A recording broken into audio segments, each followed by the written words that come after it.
All right, let's get it. What's going on, everybody? As usual, before we get going with today's episode, just want to give a quick shout out to NordVPN. You can use NordVPN to browse the internet privately, safely, and securely. It allows you to unblock all sorts of things, such as streaming services in other countries. If you use our GTD affiliate link, you can sign up now for a risk-free 30-day money-back guarantee, saving up to 70%. You can use our link. It's in the bio if you're watching this on YouTube. It's on our website, gtdsports.com. So sign up for NordVPN with our affiliate link today. All right. Hello, everybody, and welcome back to another episode of the Going the Distance podcast. My name is Ryan Bennell, and alongside me is Elijah Spann. Today is Thursday, September 16th. We have, this is our second Thursday night football matchup that we're going to be talking about later in this one. But football's in full swing, of course, and so is the Going the Distance podcast on our twice-a-week format. Before we get into this one, make sure you guys check out our website, gtdsports.com. Check us out on social media at GTD_sports and at GTDsports.com on TikTok as well. Our personal accounts, I'm over at Ryan Bennell 8 and Elijah is at Elijah Spann 19. And last but not least, subscribe to the GTD Sports newsletter to keep up with email notifications on all new episodes and blogs and things like that. Oh, actually, Tally Site too. Forgot to mention. We're on Tally Site now posting our betting picks. I saw Elijah just tweeted out his NFL Week 2 slate. So be sure to go and check us out on there. We have a full list of analysts now coming out. I think 6 of us are signed up right now, 6 of the staffers here at GTD. But yeah, we've got a great episode planned. We're talking about a little bit about the USC job, the Thursday night football matchup, of course. Have a few debate questions for Elijah and myself, and then we're going to end this one off with another segment of Taylor Fade because it went well last week. Well, for one of us. We'll get into that. But before any of that, there is some not so much breaking news, but there's a lot of rumors going around in the coaching world that USC already fired their head coach. So they lost to Stanford by 14 this past weekend at home in the Coliseum. And Stanford is a struggling program right now, so that was not a good loss, especially as a top 20 team. USC, they said that was the last straw. They fired their head coach, and now the head coaching race is on because USC is one of the most prestigious programs in the country. You know, everybody's going to want to be head coach. Well, I say everybody, but I sure wouldn't want to be. But Urban Meyer is the number one rumor right now. Elijah, what are your thoughts? There's no way Urban Meyer leaves the Jacksonville after 1 week of NFL football. I think he's at least going to stick it out. Maybe if this was like year 2 and it was going like it is now, I would say yes, but like he just started this. Also, too, it's like, yeah, USC is a top 5 job, but Urban Meyer already left his dream job at Ohio State. So why would he go back to coaching to do a job that wasn't even his dream job? Technically, he left his dream job to retire, though. That's true. But his dream job was Ohio State. Like that was his end all be all, right? True, yeah. But I mean, I don't know, bro. Maybe he's realizing after, and I don't think he would leave right away. I think it maybe would take like a week or so for him to leave. You know, but again, that would be so weird if he just left like a couple weeks into the season. But did you see his press conference too? Yeah, when he was like, "I'm not leaving Jacksonville. The rumors are not true." Yeah, I don't know if I'm buying it. I don't know, man. The body language, it just seemed a little off to me. His presentation was a little, I don't know, it seemed staged. And I mean, what other choice does he have? You know what I mean? If he's in the media in front of everybody, what is he going to say? Like, oh yeah, I'm heavily considering it. Like, no, he has no other option but to refute the rumors. Coach talk. College head coaches are definitely mercenaries. So, what do you mean by that? Like they'll just do whatever they want to. They don't have any loyalty to like the program. Oh yeah. You know, definitely. Other than Urban Meyer, though, I mean, leading the charge and like deservedly leading the charge is James Franklin, the Penn State coach, and Luke Fickell, the Cincinnati coach. I personally think that Luke Fickell is probably the best bet. If you wanted to place bet on who's going to be the USC next coach, you can. Those two that I just mentioned are at plus 450 odds. Urban Meyer is the third favorite with plus 500 odds, which is actually kind of absurd. That means he has a 17% chance, according to odds makers, to be their next coach. That I don't know, but that seems a little weird to me. 17% chance. I don't know. I would be very surprised that there's an echo. Do you hear it? Not really, honestly. I hear it on my end. But anyway, yeah, I'd be highly surprised if Urban left. I think it's a bunch of bullshit. I think that USC probably wants Urban, and people are hyping it up because like that would be hilarious if he just left Jacksonville after a month into the NFL or 3 months or whatever if you want to count the off season. Yeah, because that would be like all time like Urban Meyer just saying fuck it, I do what I want, I'm going out, like I'm going back to college.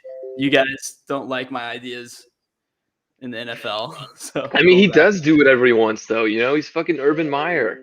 I don't know. Do you see this as a real possibility, though, or is this a no shot? No, I don't see this as a real possibility. I don't know. I think I kind of want to leave that like 1 to 5%, chance. I don't know, just for skepticism. But in reality, yeah, I don't think this is possible. I guarantee. I don't guarantee, but if I was gonna bet, I would bet on Luke Fickell. I really think. He has built that Cincinnati program up to a top 10 team as a group of 5 team, which is really impressive. But what makes me sad about that actually though is I hate seeing these small time coaches just get bought out by big programs. You know what I mean? And maybe it's because I come from a small school, TCU. We've grown up as the little guys, always have been.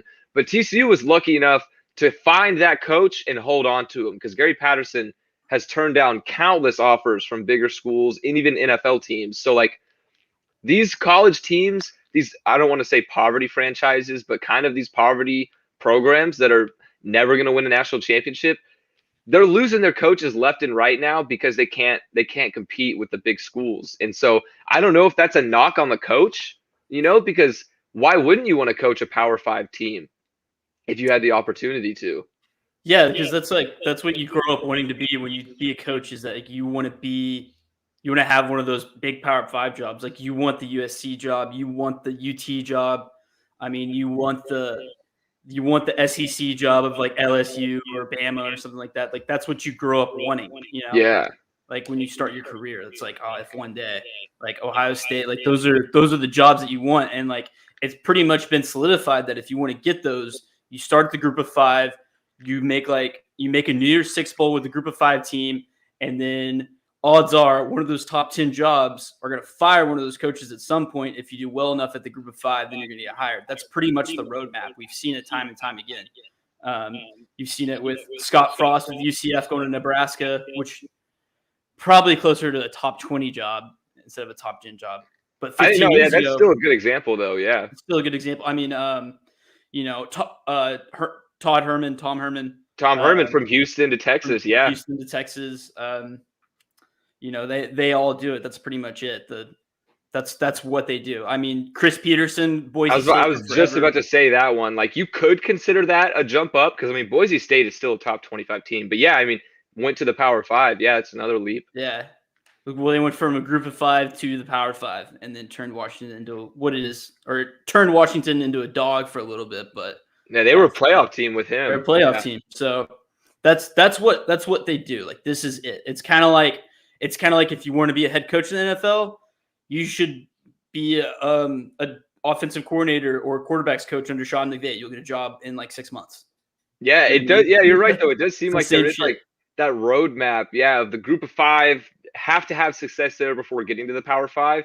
But I think also at the same time, you look at guys like I'm blanking on the Clemson OC's name, but the Clemson offensive coordinator is also in the conversation. I think another route too is to get those assistant jobs, but again, there isn't necessarily a direct roadmap to land like the OC or defensive coordinator job at a Power 5 school. But I think that's another route too, is teams go for bigger programs, coordinators and assistant coaches. Like you look at the Saban coaching tree, holy shit. Yeah. He's produced so many head coaches. Well, even a lot of like big assistants at big schools, they'll go to a group of 5. Like Lane Kiffin did it with FAU, and then he jumped back up to Ole Miss, but he's kind of been all over the place. Lane Kiffin is an enigma, bro. He's a weird dude. Is an enigma for sure, but I love watching him coach football. Me too. I watched FAU, and I never would have watched FAU football unless he was there. But yeah, like that's, this is pretty much like what's been established. I mean, unless you're like an OC or DC for Saban, you're pretty much going to like jump from an assistant, prove you can be a head coach in the group of 5, get a good Power 5 job. And then sometimes they'll do the smaller Power 5 school into a bigger Power 5 school, kind of like Matt Campbell's probably going to do with Iowa State. Like, he's only got a matter of time before somebody backs up the Brinks truck on him. Yeah, he's up there too. He's like the 4th or 5th favorite, I think, for the USC job. A lot of people talked about him too.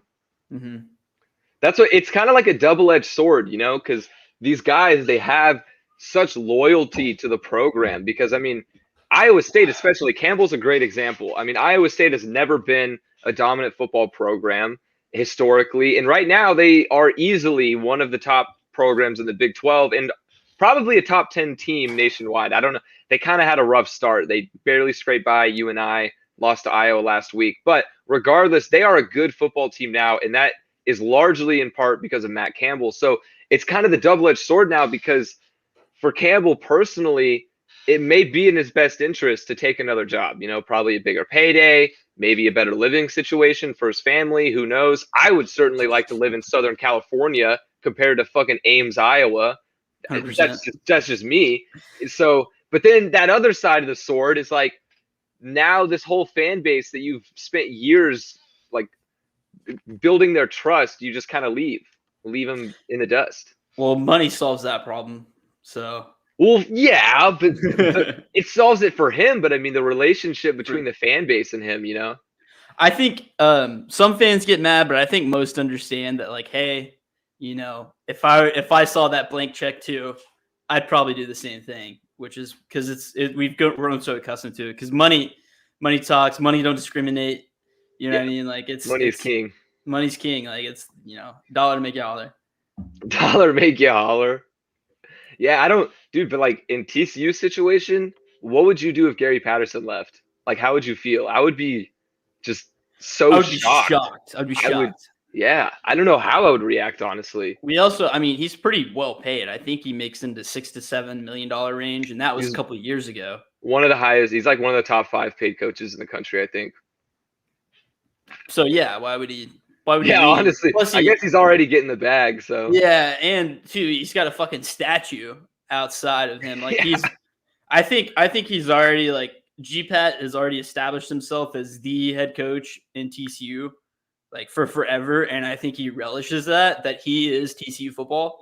And yeah, I think he likes that. Like, yeah, and he always will be. And I don't kind of like Bill Snyder at K-State. Yeah, I mean, Bill Snyder especially got immortalized with the fucking stadium named after him. Yeah, he was coaching there, and they had the stadium named after him. Yeah, which that's crazy in of itself. But yeah, that's a great example too. Snyder is always going to be remembered as K-State football. Yeah. I mean, you could argue that for Alabama too with Nick Saban. Didn't Bear Bryant coach in college too? Yeah, he was Alabama's coach. That's what I was thinking. Was Bear Bryant was at Bama? Yeah, so Bear Bryant too could be considered. But yeah, Patterson in particular is definitely like Patterson and TCU football are synonymous. They are one. Without Patterson, there is no Power 5 program. Yeah, it's honestly crazy to think about like how much the university kind of owes to him. Because realistically, I mean, the TCU sports would not be in the Big 12 if it wasn't for Gary Patterson.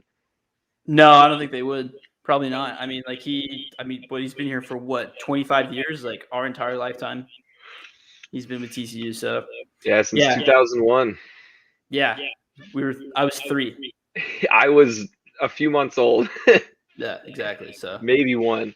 No, actually, I glanced over this doing the intro, almost forgot about it. We got to start with some would you rather questions, Thursday episode.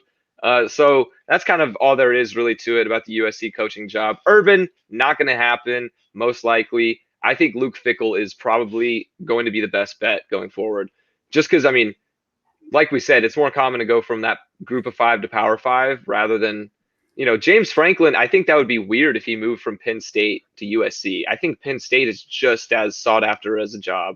Oh, Penn State's a good job, but it's not a USC job. USC is a top 5 job. Penn State is not a top 5 job.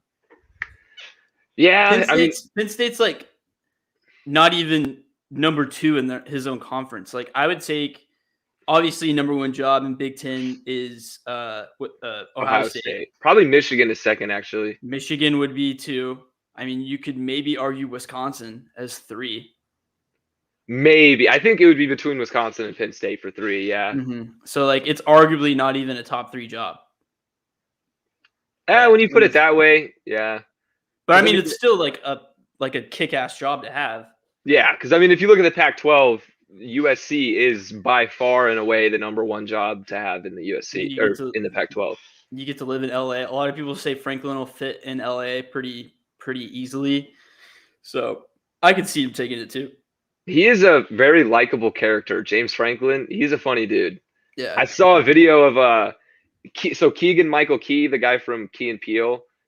He went to Penn State, and they did a little switcheroo on their last football game where Keegan-Michael Key dressed up just like James Franklin, because they honestly, Keegan-Michael Key just looks like a skinnier version of him. They look kind of similar with their bald, shiny heads. So he put on the little stubble beard, put on the coach's outfit, and started walking like him and everything. It was kind of funny. He literally led the team out of the tunnel.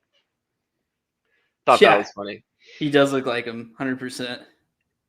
All right. Anyway, though, enough about the coaching rumors. Let's hit the would you rather questions. So for mine this week, this is inspired by not last night. I'm still thinking it's a Tuesday episode about Monday night's game, the Raiders and the Ravens. Hell of a game, by the way. So would you rather be forced to only watch JV women's basketball for the rest of your life, or get the same haircut as Mike Davis? Mark Davis? Oh, yeah, and proudly wear it around. Oh, only watch JV basketball or the haircut? Yeah. You got to rock the haircut forever, though. I already got fucked on a haircut this week. I'm feeling bold, so I'll rock with the haircut just so I can watch football. Wait, yeah, I meant to ask you about that too. What is your haircut story? Yeah, so those of you noticed, I don't have the flow anymore. I got fucked by the barber, so I haven't gotten my haircut since I moved to Austin. Let's rephrase it. You got fucked by the barber? Yeah, she fucked me. She no lube, didn't buy me dinner, just straight up fucked me. No whining and dining. No whining and dining. Anyway, so I asked my cousin. He sent me this nice place. It was kind of expensive. It was like a $40 or $50 haircut, and I don't pay that much money. But I was like, hey, it's I have longer hair, so it's needs more care, I guess. You can't just kind of get it at Sports Clips and be okay. So I was like, fuck it, I'll do it. And she was like, yeah. I was like, yeah, I just want to trim. And then she goes, okay, I'll clean up the sides. And she was like, is it okay if I do it with a razor so that way it's more uniform? And I was like, sure, I'll trust you, because it was a nice place. Like I said, I don't know shit about cutting hair. I was like, I always just trust the people. Yeah. Yeah. I was like, I'm paying you $50 fucking bucks. I'm going to assume you know what you're doing. That was a mistake. She fucked me. So I ended up with, you ever watch The Sopranos? I've watched a few episodes. Okay, you know what you're talking about, though. From The Sopranos? No, just keep going. Okay. Now. Well, anyway, I had a 1930s gangster, or I had a Nazi haircut, those 1930s army man haircut where it's pretty much buzzed on the sides and flown back all the way. And I was like, fuck that. That is not my look. I was so mad. She totally, I went to a different haircut place today to fix it, to go back to my hairstyle that I had before I grew out the flow. And the lady was talking mad shit about the job that she did. She was like, she fucked up this. She was like, your sideburns are uneven, your neckline is crooked, and it's weird. It's all fucked up. And I was it was a terrible experience. I couldn't believe it. And I didn't want to cut off the flow, and it got taken away from me.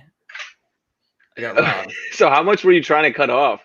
Dude, I was trying to go for a trim, just kind of flatten out the sides, because the sides are getting thick, so the top will lay down better, keeping the flow going, kind of, get rid of some of that extra weight so I didn't have a coconut head. And not no length at all. And now my whole hair is gone. Honestly, I mean, it looks good now that she corrected it. Yeah. No, it looks good that she corrected, but what I had before was fucked. was furious. That's how you know it's bad though. If like the other haircut person is literally just flaming it, like, oh, she messed up this, she messed up that. Yeah. She's like, what was she doing? Oh, dude, the thing that pissed me off too, while the lady was cutting my hair, I was like, well, maybe it's not as bad as I think it is right now. I'll like take a shower when I get home. It's fine. And like, while I was getting my hair cut, she was like bragging about how she went to the best cosmetology school in the whole country. And she went to like Soho in New York with like this world famous guy or something. And I was like, yeah, well, they obviously didn't teach you how to fucking listen. So mad. Dude, do you talk to your haircut ladies during the haircut? If they ask me questions, I'll talk. But like sometimes like I don't really care. Yeah, I'm kind of the same way. If they start the conversation, sure, I'm all for it. But like, I'm not going to be like, so how's cutting hair? Like, yeah, we can sit here in silence for the next 20 minutes if you want to. Like, that's fine. I'm totally okay with that. I don't give a fuck. I'll never forget I had a traumatic haircut experience in like the 4th grade. I used to have down to my shoulders, like waves. I had really, really long hair, and I went to get a trim, and this bitch cuts it all the way down to my head, like shorter than it is now. And it was just, I wore a hood. I left the store crying. I mean, I was like 10, so it was more socially acceptable to cry at that time. But man, I don't know. Can never trust those haircut ladies. Ugh. But whatever. It's fine. I like my hair now, but it's probably I had to get paid about $90 to get here. Dude, that's ridiculous. Yeah, I usually pay about 30 for my haircut. No, that's what I paid the second time, but like fucking A. Yeah. But anyway. Yeah. So would you rather be a fan of the Washington football team or have sewage water dumped on you like some fans did on Sunday's game last week? So personally, I think this is a pretty easy decision simply because one thing is a one and done. You just have to suffer for one time, get it over with. But then another thing is a lifelong of pain, suffering, confusion, frustration. A lot of things go into being a Washington football team fan. So I'm going to choose the sewage, actually. I wouldn't love it. But in comparison to being a Washington football team fan, I would let it rain, baby. Put it on me. Yeah. I'll just go take a few showers, scrub it off. I'm good to go. But if I'm a Washington football team fan, I don't know. I got to say fucking 3 words anytime I want to describe my team, which is bullshit. Yeah, I agree with you 100%. Because with the sewage, you get shit on once. If you're a football team, you get shit on every day. Every weekend. Every day.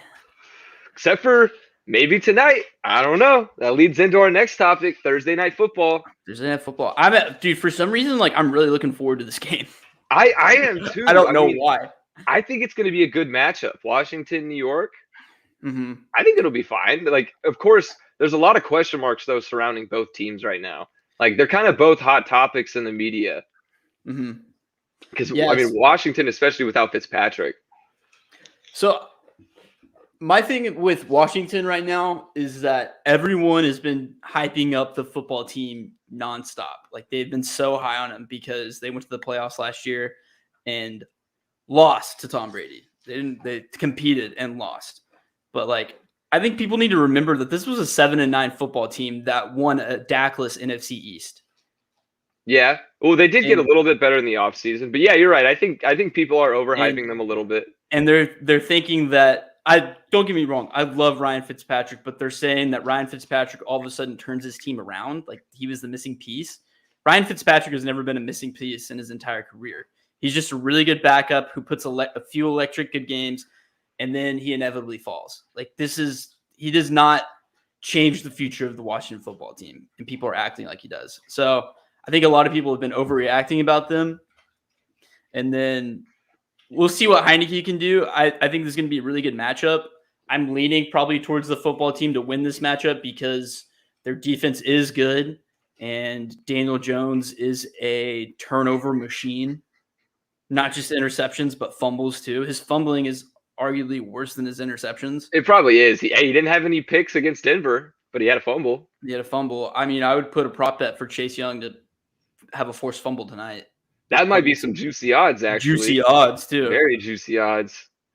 I mean, Yeah, about Heineke though, I am excited to see Heineke, especially after his little stint last year. I do want to see what he's capable of because I think he provides a spark. He plays with a lot of confidence, which is pretty rare for a newbie, a backup in the NFL. He comes in and plays as if he's the starter, confidence-wise. So, and you're right though, Fitzpatrick. It is kind of crazy to see how people described him as the missing piece. Yeah, I mean he never has been that, but I think the reason why is this year he was kind of like, what's the word I'm looking for? Not so much like the stepping stone needed to get to their next stage, but he was kind of like a filler.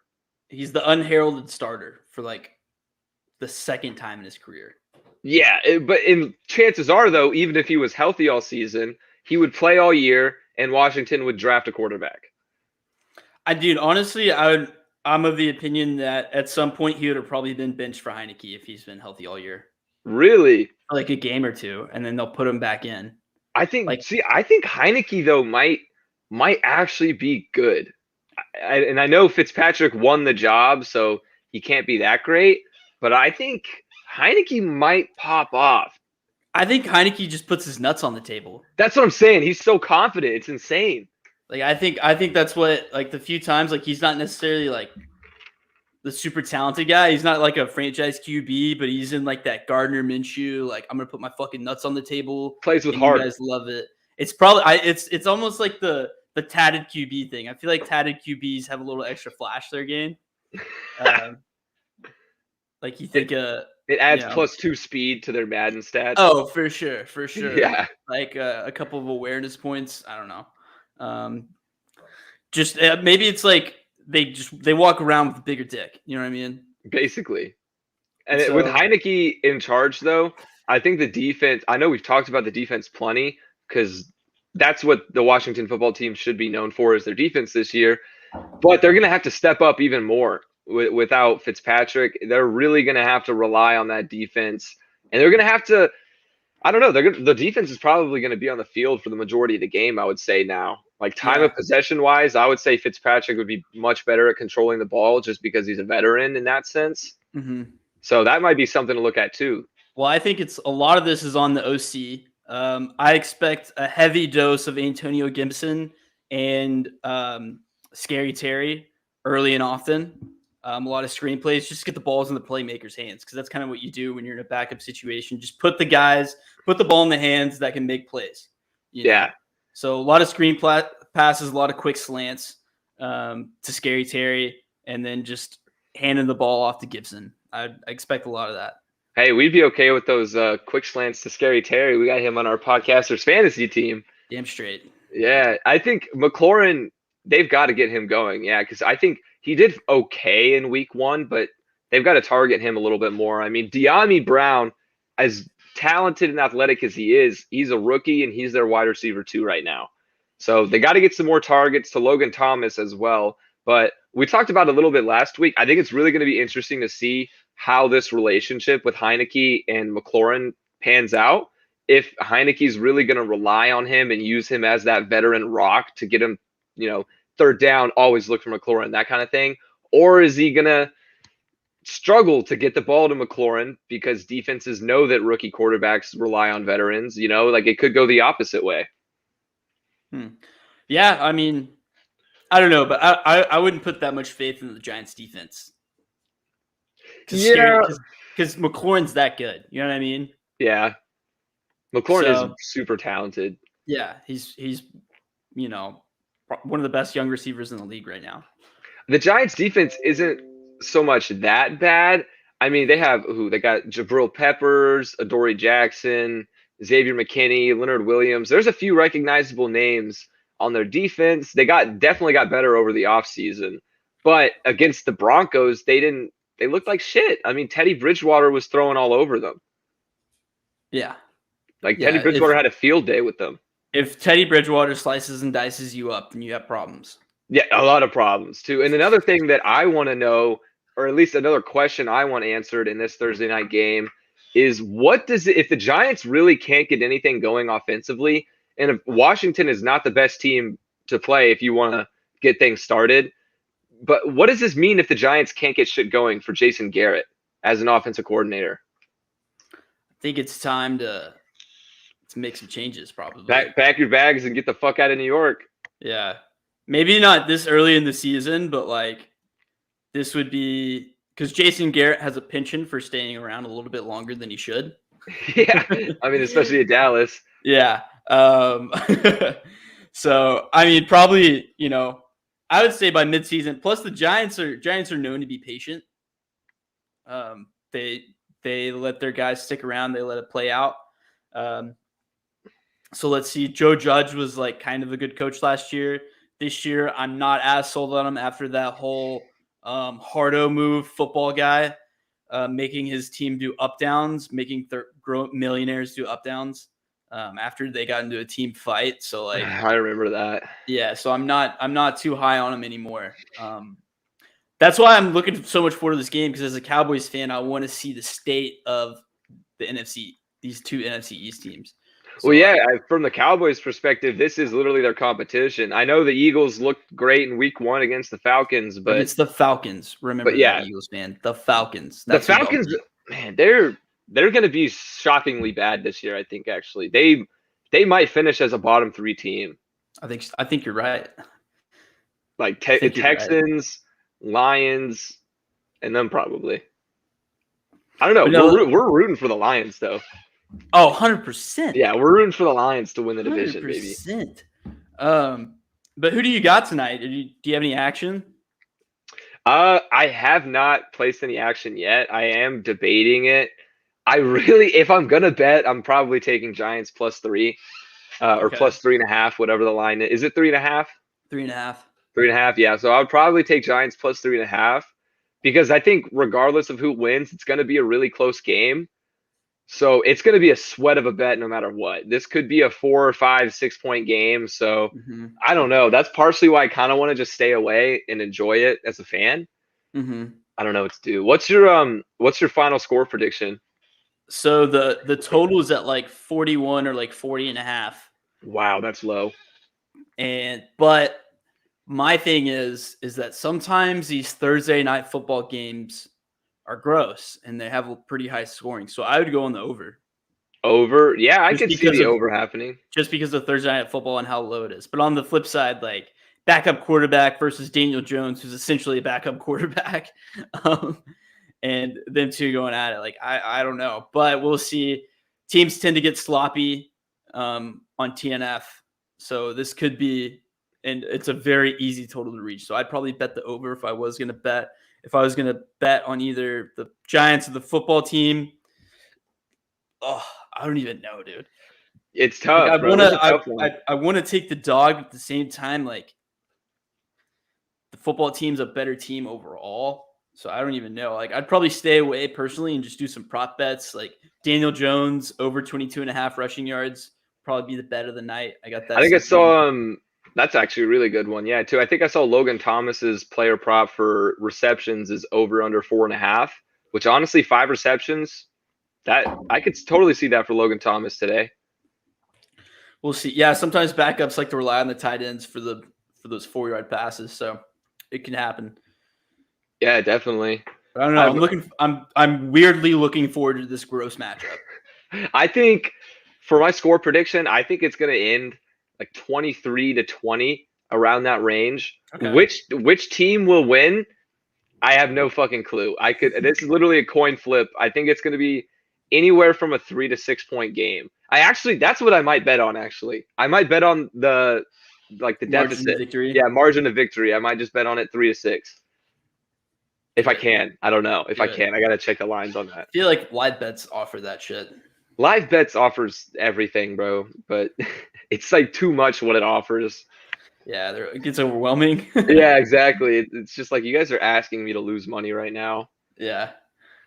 No, but for Washington, I mean, if Heineke doesn't play well, what the fuck are they gonna do? You know, with Kyle Allen as their third option, do you think Kyle Allen can do shit? I mean, Riverboat Ron loves him. I guess, yeah. So, I mean, probably not. He'll probably just pretty much do what he's done his entire career. Like, Kyle Allen's not going to surprise us, but he's not going to be the worst quarterback to ever to take the field this season. So it's like, okay, I'm curious to see how both of these teams' seasons are going to pan out. I said it last week, I'll say it again. I have way too much fucking money riding on the Giants' future bets for them to be playing like this. So I would love to see a Giants win tonight because I need them to win the NFC East somehow. I think if I were you, I would just like put down a large sum of money fading the Giants so you kind of get that back and cover it. I could. I mean, just fade them on one game and then make the money back for the future bet. I don't. That's when shit gets messy, though. Yeah, that's when you put. I don't know. Time to put your nuts on the table. Fucking whatever. No, I'm too scared, bro. Especially in this game. Yeah. I was honestly more confident about the Giants against the Broncos. I really thought the Giants were going to win that. Dead wrong. Yeah, that was. I initially picked the Giants, and then like the day before, I was like, "Fuck, I shouldn't have picked that on Tally site. I should have picked the Broncos." One thing about Tally site though is you can't delete your picks, which is kind of you can't. Yeah. Which is kind of annoying because a lot of times the lines change, and I want to update it or like. My opinion changes and I want to cancel something. So I think I'm probably just going to place mine like super last minute, like right whenever I have everything finalized. Yeah, I just did it today just so we could make our picks. So that's why I'm just like lock it in makes Thursday. sense. Fuck it. Yeah. So yeah, be sure to check us out on Tally site. Now, but still sticking with the NFL, we have a few questions here for Elijah and myself to somewhat debate. We tend to agree on most things, so for content purposes, we need a bit of arguing. We need a bit of back and forth conversation. And to start that off, we have a bit of a debate question here: would you rather currently have Joe Burrow or Justin Herbert as a starting quarterback, and why?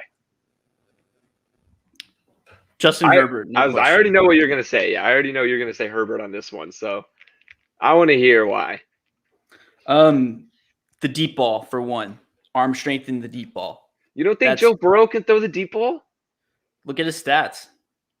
But the thing, they're often underwhelming. He doesn't throw as many deep balls though. He doesn't have a deep ball receiver that can necessarily. He had John Ross that was a deep threat, but John Ross is gone now. So I mean, week 1 definitely is improving his deep ball game. With Jamar Chase, I think he had one bomb. It was like the first touchdown, right? Yeah, it was 51-yarder. Yeah. So that, I mean, like, yeah, that's good, but that's just one game. Justin Herbert did it all last season of putting the deep ball in the right spot. And to arm strength, I am a big believer in arm strength is king for a quarterback. That's the one thing that I would take. That's the one attribute I would take over anything else. Because you look at Patrick Mahomes. Patrick Mahomes isn't. What makes him great, he can dance around the pocket. He's got great mobility, accuracy. But what makes him the best quarterback in the league? Because he can fling it 80 yards when he's on a knee. Okay? Is his arm strength. Dude, but I really don't think Joe Burrow's arm strength is that much behind Justin Herbert. His arm strength is good, but not elite. And that was like the one knock of him coming out. But he's incredibly accurate. He's got good mobility. Hopefully he doesn't play scared, which like he didn't seem to play scared on Sunday. But like I would just take Herbert over Joe Burrow immensely. Especially like if we were to pick who's gonna have a better career, I'm definitely gonna pick. If we did it in a vacuum, are we doing this in a vacuum of like this guy, or are we saying who's gonna have the better career? I mean, we could talk about both because I think I honestly think, like, no, all bias aside, I think Joe Burrow is currently set up to have the better career. I mean, the Bengals are insanely young right now. I mean, what's Justin Herbert going to do whenever Keenan Allen retires or whenever Mike Williams gets injured again? Well, I mean, Mike Williams had a couple of drops, so that might help him, honestly. Okay, well, he still dropped like 20-something fantasy points. Yeah. No, well, I think he's going to have a better career teams-wise because he has an organization that knows how to pick an offensive lineman in the first round. See, that I can't fucking argue with. You're right. The Bengals need to figure their shit out on the offensive line. But, I mean, I would rather have like offensively, I would rather have Jamar Chase, T. Higgins, and Tyler Boyd as my weapons than Keenan Allen, Jared Cook at tight end, and Mike Williams as the number 2. I think weapon, and I would argue that I would rather have Joe Mixon in the backfield as like Over Eckler. As a true running back. I think I would rather have Mixon, but overall, Eckler maybe better. He's just the screen god. So versatile, yeah, the screen god. I think though with Justin Herbert, my main reasoning behind taking Burrow is because I think Herbert, in terms of potential, Herbert's ceiling, he's so close to his ceiling already. Whereas I think Joe Burrow has a much, much higher ceiling. It's just whether or not he'll be able to reach his full potential at the organization he's at. And I think that's my main reason. I think potential-wise, Joe Burrow has a lot more room to grow, whereas Justin Herbert has already come into his element in the first year. Yeah, that's true. Yeah, it's going to be really – these two guys are going to be compared to each other for the rest of their careers because, well, the 3 quarterbacks that went top 10 last year, these guys are definitely better than Tua. Yeah, no, for sure. It's literally going to be Herbert and Burrow forever. Yeah, that's going to be compared to each other. That's the new like Dak versus Wentz comparison that we had 5 years ago, which obviously Dak won that. Yeah, that died so fast. I remember that quick, but that was a big debate. But this is the new one we're going to see for the next couple of years. We should readdress this at the midpoint of the season, see who's who. Yeah, because like last year, honestly, before Burrow got hurt, Burrow was the rookie of the year. I think so too. I really think he was on pace. And then just simply because of how much the Bengals were passing, really. Mm-hmm. But then, like when Burrow got hurt, everybody really started to catch on how fucking good Herbert was, and you know that the rest is history. Pretty much at that point, like he was electric. I watched a lot of him. I watched a lot of Justin Herbert football last year, and he was a damn good rookie. He was. Yeah, and I'm not knocking. I think both of them are going to have phenomenal careers. Mm-hmm. It's just I would personally rather have Burrow's skill set. Yeah, that's true. Burrow's more of a leader if you want to talk about like the intangibles. Herbert's just kind of a guy, but the locker room loves him. I was about to say, but everybody fucking loves Justin Herbert. He's so funny. Like on their TikTok, he's such like a shy dude, but like he's just he doesn't even try to be funny. He does, yeah, but he does it in like a likable, funny way. Like, did you see that TikTok of them when they were showing everybody's Madden rating? And they're like, hell nah, like 78, like that's bullshit. Like all of his teammates, and then they tell him, and he goes, "What are you rating is?" He's like, "I don't know." And they're like 78, and he goes, "Cool, happy to be in the game. Grew up playing it." It's the most Herbert shit ever, dude. Yeah. And then I saw one too yesterday. He like after their most recent game, he literally carried the game ball in his hand for like the next 45 minutes everywhere he went, just so that whenever the coach handed out the game ball, he was like, "Oh, coach, actually, I have a surprise for you. There's one more." And then he just pulls it out from behind his back, and everybody's like, "Yeah!" It's just, I mean, I love Herbert. Don't get me wrong. I got to go with Burrow on that one. Got to go with Burrow. All right. Well, we'll see. We should address this. We should. Yeah. Season. Yeah, we should. Who's having the better year? I'm also curious to see too if Burrow's going to be passing as much. I mean, in week 1, Burrow only threw 27 passes. Herbert threw 47. So I don't know if the Bengals are going to be utilizing Burrow as much with his knee injury. Maybe they were a little bit timid. We'll see. It was just week 1. You know, we can't analyze week 1 too much. That's true. Also, Joe Mixon was going off, so you had to feed him. Joe Mixon had a good game. Yeah. We'll as we love to say on this podcast is we'll see. We'll see. We'll see. All right. Do you think Jalen Hurts is the Eagles quarterback of the future? Yes. Yes. Do you? Jury's still out. Jury's still out. I think he is. And maybe I'm overreacting after week 1, but I think he silenced a lot of haters. And I think with the Eagles' current offense that they have, we talk about young teams with the Bengals. The Eagles are one of the youngest offenses in the NFL as well. Mm-hmm. So with Rager, with Devontae Smith, I know they're not necessarily the best receivers in the league, but he could grow with them, develop a really good relationship with them, some chemistry. And I think he gives the Eagles offense capabilities like they haven't had in a decade. Like he can do some Donovan McNabb type shit times 2. Yeah. That his intangibles and like who he is as a player reminds me a lot of Dak coming out, because they're both guys who weren't looked at with incredible physical tools, like in terms of passing, really good runners, but leader of men and huge locker room guys and grinders. Like they're both like Dak and Jalen Hurts are gym rats. Everybody in the locker room loves them and they play their heart out. So like that would be one reason why I see him success, because Dak started out his career. I honestly didn't really believe in him, but he was winning games. So I was like, fuck yeah. And Dak transformed himself into an elite quarterback over the course of his career. Jalen Hurts could possibly do that himself because the team believes in him. Yeah, and that's another reason too why that's such a big factor too, is the team does seem to believe in him. I've seen mock drafts already for the 20, like way too early mock draft projections, and some of them have the Eagles drafting a quarterback, which I think is absolutely insane. Probably not this year. They're probably after that hot week 1 start. But then again, a lot of football to be played. A lot of football to be played. Yeah. So we'll see. But like I said, I put him up there as like one of a really good fantasy option to have. Like I knew he's going to put up numbers. Yeah, he is a fantastic fantasy option. I didn't think he would do that good as he did in week 1, but shit, he might be able to keep it up. I think though, I genuinely do see Jalen Hurts being the starter in 5 years. If he continues the way he's been playing, because I mean, even last season, whenever he came in, he put up numbers. He played well. He just didn't win games. So that's the thing. Yeah. Right. All right. Next up, should the Dolphins move on from Tua Tagovailoa already? No. See, I'm gonna say I'm actually kind of for it. No, not yet. Not yet.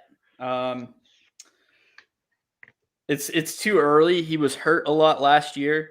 It is kind of weird that he doesn't look like that guy that he was in college. He doesn't have it seems like he doesn't have the same zip.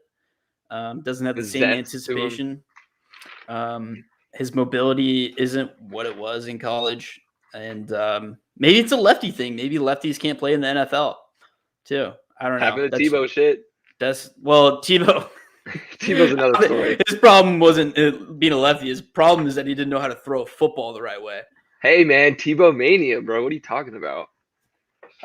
So I wouldn't give up on him just yet. But, like, the Dolphins are a team where position they just need a quarterback to win games. And if Tua ain't it, man, I don't see any reason why they shouldn't trade for a quarterback or trade up in next year's draft if he has another year like this. Yeah, so I don't want to say I'm all for it like right now. I don't think they should immediately move on to a next quarterback in a week or two, but I think right now they should already be starting trade conversations, calling other teams, seeing what they can come up with, seeing if a deal opens up or an opportunity comes, because we talked about it before on the show, the Deshaun Watson rumors. I actually think that would be a great move for the Dolphins, regardless of Deshaun Watson's. What? Football-wise. Yeah. Well, yeah, football-wise. Yeah, that's what I'm saying. Regardless of his off-field issues and everything going on, I think that if they had Deshaun Watson, the Dolphins are I don't know. I dare say Super Bowl contender. Mm-hmm. They may need a couple more pieces on defense, but shit, they might be Super Bowl contenders. 100%. Yeah. If they had Deshaun Watson. But so that's the reason. That's the reason I would say right now, yes, they should start moving on, because they're never gonna win with Tua performing like this. Yeah, and I'll say it right now. I wouldn't be shocked. My jaw would not hit the floor if by week 10 Jacoby Brissett is starting a couple games. I think Jacoby Brissett's one of the best backup quarterbacks in the entire NFL. He is. I think Brissett's kind of been giving the shit end of his stick his whole career. He's kind of the top 32 quarterback. Yeah, he was fine in Indianapolis. He did okay. I mean, okay. Just wasn't a franchise guy. Yeah, definitely not. But I like Brissett. Maybe that's just a personal favorite, but I like Brissett. That would be really interesting to see, though, if Brissett came on and started playing well for the Dolphins. Yeah. Okay, we have one more. You want to skip that one for time constraints? Yeah, time constraints. We're gonna go ahead and head on to we're gonna preview our matchup. We had a very, very successful week 1 in fantasy football. I'm gonna pull it up real quick so that we can showcase our matchup this week against one-on-one fantasy sports consultants. We are currently, I believe, projected to lose, actually. All right, there we go. We got it pulled up. All right, we can also do a little bit of oh wait, this is the wrong league. We can also do a little bit of team adjusting. So we're projected to lose by less than a point, so not worried about that at all. Yeah. So we're playing one-on-one fantasy sports consultant this weekend in our podcasters fantasy league. He's got a pretty decent team. They were the second highest scoring team in week 1 in our podcasters league. I mean, obviously McCaffrey is going to put up numbers no matter who they're playing. Mahomes is probably going to put up numbers. Devin Singletary, I'm actually kind of relieved to see him as their running back too. That's fine by me. DJ Moore, Tyler Lockett. Interesting. Trey Sermon in the flex. I think in the flex we dominate, but other than that, this might be a closer matchup than I would like. Oh, oops. Sorry, we lost Elijah for a second. I didn't even see you were gone. Nah, it's fine. Yeah, let's do some last minute subs or team adjustments to look at because that worked out for us last week. Man, it makes me sad, bro. Josh Jacobs is projected 11 points. DeAndre Swift is projected 17. Projections don't mean shit, though. Yeah. All right, what? Hopkins, McLaurin, that's a guaranteed start. Chubb, Murray, it's a guaranteed start. So I think we should stick with Gronk again. Yeah, 100%. Yeah, Gronk went off in week 1. They're playing Atlanta, terrible fucking defense. So that's 100%. Now, so Aguilar, and I'm thinking about Aguilar over Galladay and potentially also maybe benching Davis because he's playing the Patriots and Zach Wilson's a rookie quarterback against Bill Belichick. would you want to put Will Fuller up there instead? See, that's what I was kind of thinking, but I don't think it's worth it. But I think that we should just go ahead and just ride with Davis. I think we should ride with Davis too. Yeah, I think we should see how that pans out because even though they're playing New England, he's going to get a lot of targets. Mm-hmm. I would be down though to move Galladay out of there and start Aguilar. Do you think we should or? I don't know, bro, because you know what's going to suck is we're going to move him out, but then Galladay tonight's going to go off for 3 touchdowns. Going to go off. That's what I'm worried about. Because the Washington. Okay, wait. Is it supposed to? Oh, it's going to be shiny. It's going to be sunny. Is it supposed to rain tonight? And it does have the little rain emoji. If it's raining, then we sit him. If it's raining, then we sit him. All right, yeah. I think I'm okay. I think that's really a coin toss either way. Because I'm just worried that Galladay is going to catch a touchdown. Yeah, but the Jets secondary is the worst secondary in the league. That's what I was about to say. Is Aguilar just has so much more boom potential? I feel like against the Jets. All right, let's do it. It worked out for us last week. Yeah, it did. It did work out. Last minute switcheroo. Fuck it. But it also worked out because it was a Thursday night guy. Fuck it. Whatever. I know, dude. That's what I got into my head too. This is so hard. It was a Thursday night guy last week that worked out for us. Shit. This is a head scratcher. We'll figure it out before kickoff happens. But I asked Reddit, and Reddit said most experts are on Galladay over Aguilar. Really? Yeah, but fuck the experts. What do they know? Honestly, bro, I'm going to be so depressed, though, if Galladay really goes off. All right, we'll see. We'll see what happens. But regardless, this is probably – here, I'm going to look at our league matchups. I have a feeling our matchup against one-on-one FCS or FSC, based on last week, will probably be the matchup of the week in our league. Mm-hmm. We got our other GTD podcasts, Betting on the Rocks and Blanket Coverage, are both currently 0-1. SMH guys got to pick up the slack. But they are both projected to win their games this week. So I don't know. I'm looking forward to it. I think we're looking good so far in terms of the rest of the league. I think we're looking good. Mm-hmm. All right. That's all we got for our fantasy matchup. Oh, we got a comment here. Sit Fuller. The Bills will shut him down. Yeah, I agree. I think we should sit Fuller as well. I'm also worried too, just with his first game coming back.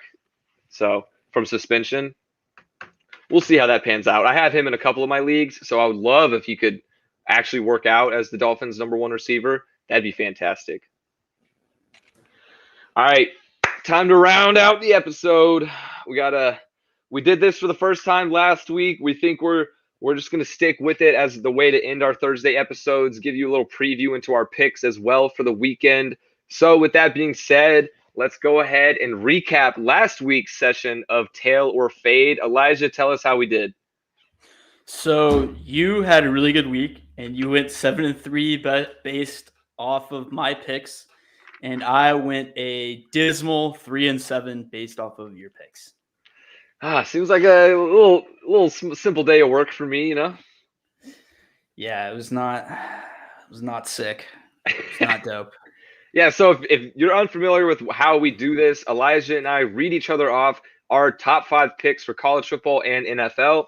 And rather than just agreeing or talking about them, we decide if we are going to tail or fade. If we're tailing them, we are agreeing with their pick and riding it. And if we fade it, we're taking the opposite and going against them. So first things first, this week, we're going to start with college football. I'll go ahead and go first. I'm taking Nevada at Kansas State over 50.5. Tail. All right. I like that. I think that's going to be a really good game, actually. Yeah. You know, Nevada has Carson Strong. They've been killing it. So Kansas plus 18 against Baylor at home. I'm going to fade. Kansas is terrible. Kansas is terrible, bro, but Baylor couldn't even cover against Texas State. So that's my logic. That's true, but it's different. Matchups are different, and they're They're familiar with Kansas, and Kansas just fucking sucks. Dude. They're so bad. Yeah, have you seen their quarterback? He's a string bean. No, I have not. I haven't watched any Kansas football this year, nor do I plan to. He has the build of a wide receiver. They always kind of have athletic quarterbacks, though, it seems like, but they never do shit with them. Anyway, next up, I'm going San Jose State minus 6.5 to beat Hawaii. I think San Jose State, their line is a lot lower than I think it should be in this one. Hawaii is not a good football team. It's simply because they got embarrassed by USC last week, which is somewhat to be expected for a Mountain West team. Tail. They're at home. San Jose State's at home too, right? Yes. Major tail. Yeah, definitely. All right, next up is Virginia Tech at West Virginia under 50.5. I feel like this is a rivalry game. It's going to be a battle. I'm going to fade. That one, I'm a little nervous about that one. West Virginia can put up some points. They can. They also had the #1 rated defense, though, in the Big 12 last year. It's true, but that's a Big 12 defense. Yeah. All right, and my last one, and probably my favorite pick on my college football card, is Kent State team total under 17. They're traveling to Iowa this weekend to play probably the best defense in the country right now, and I'm all over the Hawkeyes. Hardcore tail. They have the best they have the incredible defense right now. It's crazy, dude. They're so good. The only thing that would hold me back from doing that is just like they'd be blowing them out and they score garbage time points. But I still don't even see them going over 17 with garbage time. Yeah, I mean, they held Iowa State to like 10, I think it was. Mm-hmm. But that was also a close game, too. So the defense was still on their shit. True, yeah. All right, your turn. Let's hear them. All right, so #1, I got K-State +1 over Nevada. I'm going to tail this one. I almost put that on my card as well. I think Kansas State's going to win this one. All right, Mississippi State -3.5 over Memphis. I'm going to fade. I faded Mississippi State last weekend, and it didn't work. Memphis is a good team. Is Memphis at home? I believe so. Okay, yeah. If Memphis is at home, yeah, I'll fade that. All right, and then Tulane +14 against Ole Miss. This one's really tough because Tulane has been outplaying expectations. both games so far. Shit. But Ole Miss looks really good with Matt Corral at quarterback. You know what? I'm gonna tail this one. I think Tulane can play it close. 14's a pretty big spread. All right. Yeah, I think so too. Tulane's been playing pretty lights out, honestly. They beat the shit out of the team that they played last week. Penn State -5 over Auburn. Whiteout game for Penn State. Hardcore tail. You just said it yourself. Whiteout game. Penn State, one of the best atmospheres in the country. We got to remember home field advantage. That's been my big fault in sports betting so far this year with football is home field advantage is back. 100%. And Bo Nix fucking sucks. Yeah, he's bad. Okay, Stanford -12 over Vanderbilt. They're at Vandy. I'm going to tail this one too. I think Stanford, they turned the table a little bit. They flipped the page into their next chapter. They've been struggling a little bit the past couple of years. Struggled heavily in week 1 against Kansas State, but man, did they look good against the Trojans. So Stanford plus Vandy is just fucking embarrassing. Yeah, that's a lock. Yeah, that's a lot of tails though for me. Shit, tail. All right. Now moving over to the NFL, I'll go ahead and start with this one. I'm going to go Bills at Dolphins over 47.5. The over has hit the last 6 times in this matchup, so I'm going to keep riding it. I'm going to tail. You put some thought into that one, huh? I'm going to tail as well. Yeah. All right, next up, I got Rams -3.5 at the Colts. I'm going to tail again. I'm high on the Rams, not as high on the Colts. I loved watching Matthew Stafford last week. Russell Wilson sliced and diced them. And I expect Stafford and Kupp to do the same. Yeah, I'm actually surprised that they're not bigger favorites than just 3.5. Next up on mine is Tennessee Titans +6 at the Seahawks. Seahawks at home? Only -6 against a team that got blown the fuck out? That's a fade. See, that's my reason. I'm taking the Titans because they got blown out. I think the market might be over-adjusting in favor of Seattle. I don't know. That's more so just like an analytics type pick. I still believe the Seahawks are going to win. All right, next up, I'm going – this one might be my favorite one on my card. Cardinals -4 versus the Vikings. I agree with you. I'm going to tail. Kyler Murray was too good last week against an even worse team, -4. Yeah. It's tail. Definitely. And I mean, shit, Joe Burrow and the Bengals receivers were putting up numbers against them. I'm sure Kyler and D-Hop can do the same.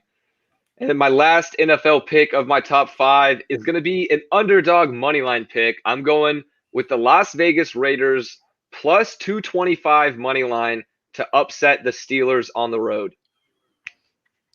I love the balls on this pick, but I'm going to fade. I'd rather take the points also. This might be a little overreaction because I think the Ravens are just hurt. I think they lost that game just because it might be a tad bit overreaction, but I just liked how the Raiders were playing. I don't know. They seem to have a little oomph to them. Mm-hmm. So the Steelers, they beat, the third best team in the league. That's true, and I don't know what the fuck happened. I have no explanation for that, really. All right, so Pats -5.5 over the Jets. Bill Belichick against a rookie quarterback. Are you kidding me? Yeah, I'm going to tail that. I like that. I might add that to my card, too. Miami +3.5 versus Buffalo. See, this one, I don't know, man. I really went back and forth on this. I would like to say Buffalo's going to bounce back after a shitty week 1. So for that reason, I'm going to fade. But that should be a good game. Miami and Buffalo, that should be a good game. Mm-hmm. San Francisco -3 over the Eagles. Oh, that's tough. I'm going to tail. I can't. Part of me wants to fade and go with the Eagles to win, but for the sake of my Eagles under 6.5 win total future bet, I'm tailing that one. How many units do you put on that? 2. Oh, it's not that bad. Yeah, not too bad. All right, Detroit plus 11 versus Green Bay. Oh, I'm tailing that one. Backdoor cover central. Actually, you know what the best move for that game might be? To wait for Green Bay to take an early lead and then live bet the Lions. Because they always backdoor cover. That's honestly a really good play. And then last but not least, another big spread, Houston plus 12.5 against the Browns. It makes me nervous to be tailing you this much, but I think I'm going to tail again. I don't think the Browns are going to win by that much. I do think they're going to win the game. Fan of my picks this week. I am a big fan of your picks this week. Shit. We'll see how that works out. Okay. I mean, I forget exactly what like the percentage of tails and the percentage of fades were on last episode, but it worked out for me. Shit. You were like pretty much 500. I think you went like 3-2 tail fade, 3-2 tail fade, or like I think you went like 3-2 2-3 or something. Okay, so I evened out. Yeah. We'll see how that goes, and then we will be back next Thursday to update with our record on the year.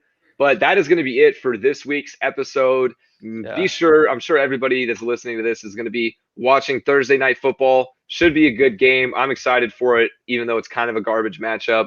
But it's going to be entertaining nonetheless. Football's back. Feels so good to be Football's back. We're in the swing of things now, man. It's not even just week 1. It's not even just rumors. It's here. We're in this shit, bro. We're in it. So that's all for today's episode. We'll be back same time, same place, live on YouTube, Twitch on Tuesday for next episode. And thanks for listening.